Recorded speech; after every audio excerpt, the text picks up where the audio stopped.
Buenas tardes, profesor, compañeros en general. El día de hoy vamos a tocar un tema muy importante que hemos realizado junto con mis compañeros. Voy a comenzar con la exposición presentando la pantalla. Bueno, muy bien. El tema que vamos a tratar el día de hoy es acerca sobre un caso clínico, en especial de una enfermedad llamada Parkinson, como una patogenia del transporte de membrana. Comenzando primero, quería comentarles que según la Organización Mundial de la Salud, la enfermedad de Parkinson lo define como un trastorno neurodegenerativo, ya que progresivamente se va a deteriorar y en efecto va a afectar al sistema nervioso central. Y se caracteriza principalmente porque presenta síntomas y también algunos signos. Entre ellos tenemos los síntomas motores que abarcan temblores, rigidez, placidemia, que también son cambios posturales en el desequilibrio, y las no motores como las de trastorno del sueño, la cognición y la regulación emocional. Todo eso lo vamos a explicar mejor durante toda esta ponencia.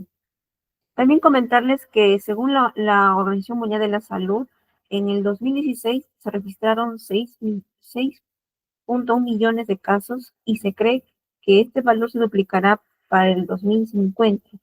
Entonces, esto se genera un problema de salud pública. También comentarles que nosotros hemos desarrollado un tema demasiado minucioso. Vamos a abarcar la patogenia del transporte de membrana, pero ¿cómo? Primero presentando un caso clínico, explicando de manera general la fisiopatología. A la vez vamos a explicar el papel del transporte de membrana en la enfermedad del Parkinson. Luego vamos a proceder con la disfunción o alteración intracelular en la enfermedad de Parkinson, abarcando ya un poco más específico. Por último, vamos a hablar acerca sobre la terapia dirigida al transporte de membranas. Entonces, conclusión, lo hemos querido hacer de manera general a lo particular para poder tener más hilación del tema. Comenzando con el caso clínico. El caso clínico inicia un adulto mayor de sexo masculino acude a emergencias porque presenta síntomas y signos. Uno de sus síntomas recientes es temblor en la mano derecha y va empeorando con el estrés. Entonces ahí más o menos estamos teniendo en cuenta que ya va a alterarse en lo que es la parte motora muscular de su cuerpo. También tiene síntomas como lentitud de movimiento al caminar, pérdida de desequilibrio, dificultad para escribir, fatiga y dificultades cognitivas leves.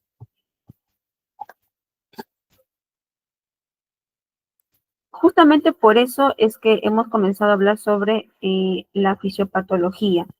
Si se dan cuenta, si hacemos un corte transversal, vamos directamente al cerebro, en donde que se encuentra la sustancia negra.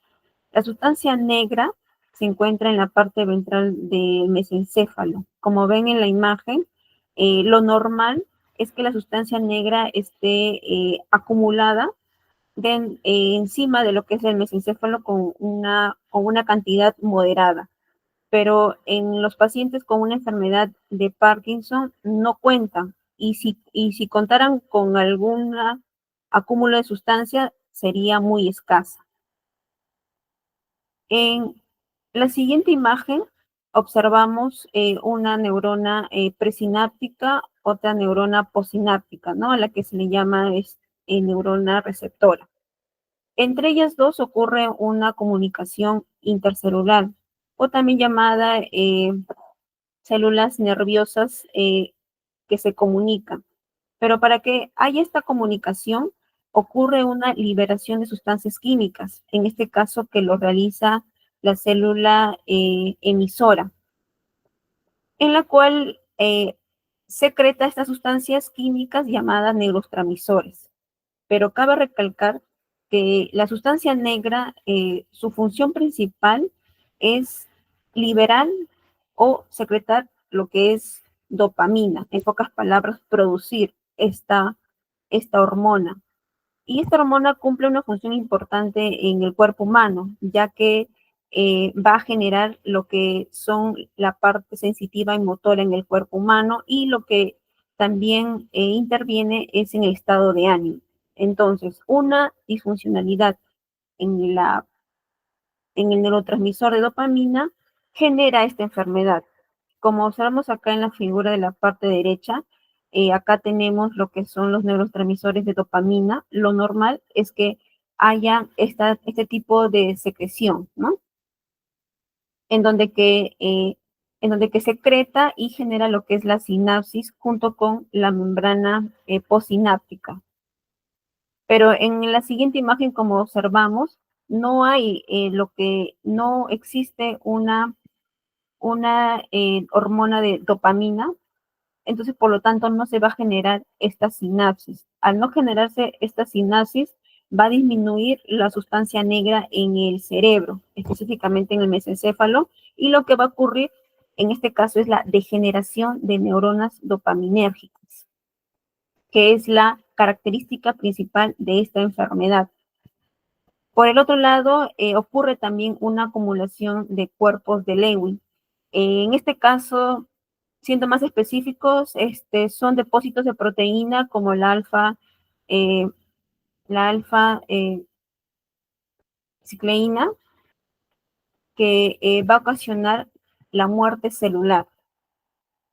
Y por último, ocurre lo que es la alteración de transmisión dopaminérgica, en la cual justamente este paciente adulto mayor presenta estos síntomas y signos, por lo que prácticamente pierde lo que es el equilibrio de la parte sensitiva y motora y también lo que es el estado de ánimo.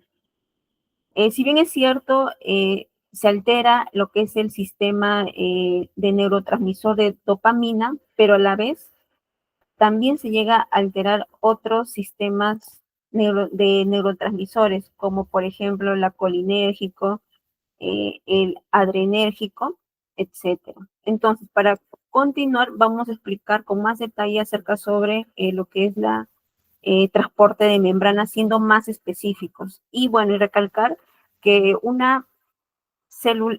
que una neurona es una célula, que prácticamente esta célula constituye todas las funciones de una célula animal.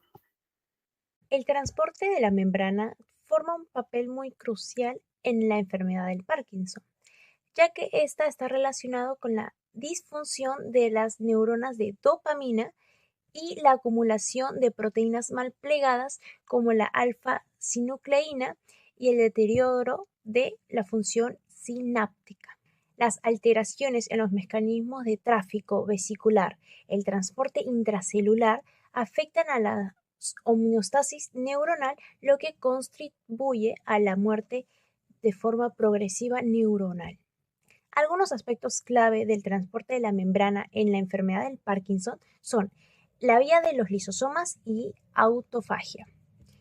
El transporte de las membranas también está relacionado con la degradación de proteínas a través de la vía autofágica y los lisosomas. En la enfermedad del Parkinson se han observado disfunciones en esta vía, lo que conduce a la acumulación de los desechos celulares y proteínas dañadas, contribuyendo al estrés celular y la muerte neuronal. También tenemos los genes asociados con la enfermedad de Parkinson. Algunos de estos genes asociados son LRRK2, VPS35 y PINK1. Están implicados en la regulación del transporte de vesículas y la mitofagia, que es la degradación de mitocondrias dañadas. Las mutaciones en estos genes alteran el tráfico de la intracelular y la eliminación adecuada de los organelos dañados, lo que agrava la neurodegradación. También tenemos el transporte mitocondrial.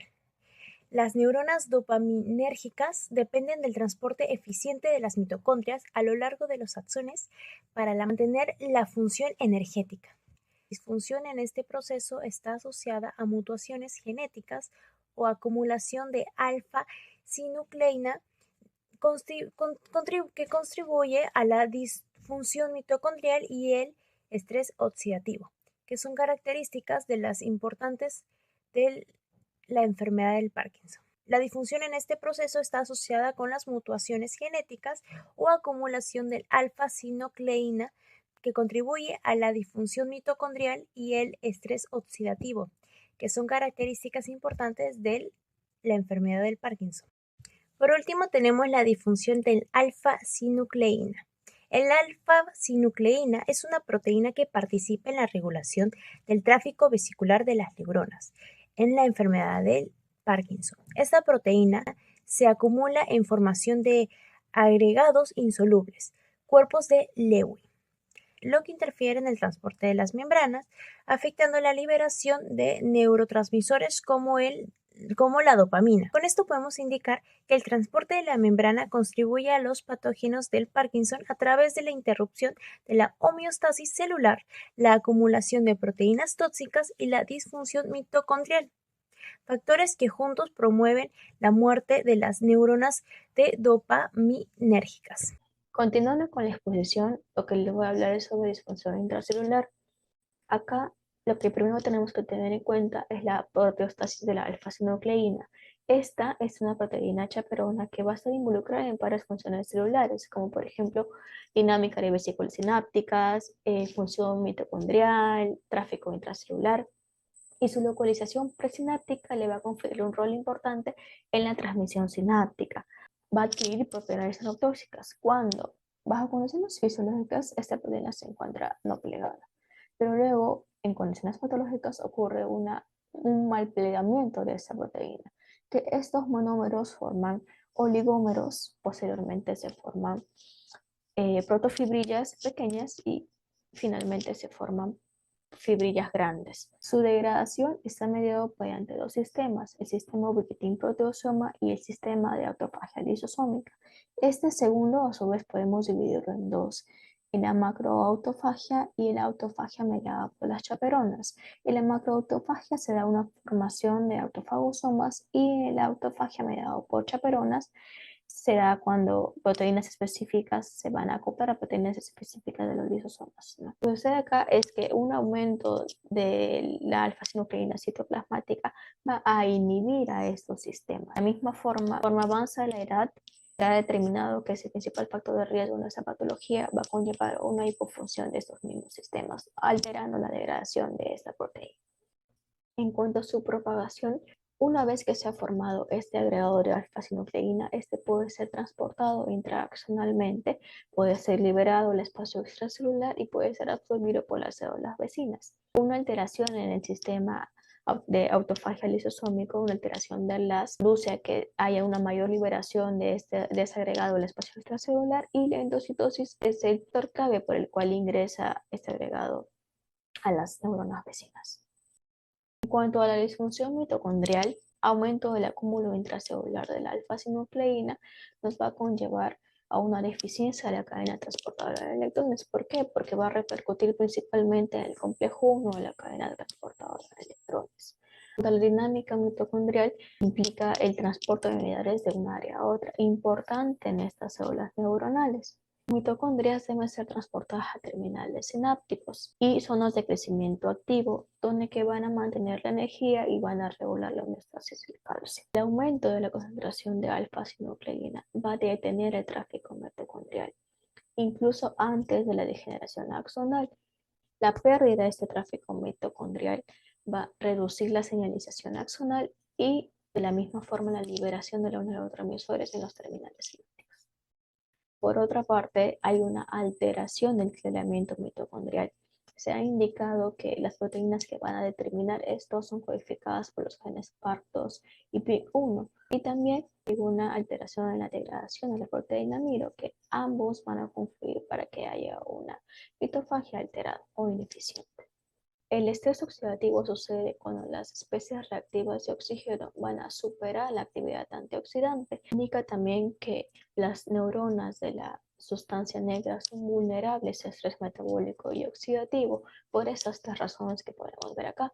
Son largas, tienen axones desmielinizados y tienen gran número de sinapsis, por lo que requieren de mayor cantidad de energía para que estas puedan mantenerse. Por otra parte, niveles elevados de dopamina citosólica conlleva a que haya estrés oxidativo tóxico. La disfunción mitocondrial y el aumento del estrés oxidativo va a conllevar a que hay una depresión de los lisosomas y por ende una deficiencia de gas, ¿no? De la neuroinflamación, sabemos que hay una activación en la microglía, sabemos que estas son macrófagos residentes en el tejido cerebral. Esta activación va a conllevar a que las preinflamatorias se incrementen. La sobreactivación de estas células va a conllevar a que haya una disminución en la actividad biológica de los transportadores de dopamina.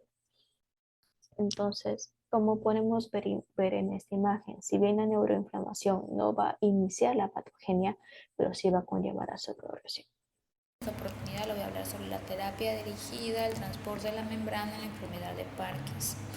Mejora de la neurotransmisión, que puede mejorar, ayuda a restaurar el equilibrio químico en el sistema nervioso, también puede ayudar en la protección celular, mejora la eliminación de algunas proteínas tóxicas, también ayuda en el aumento de la biodisponibilidad.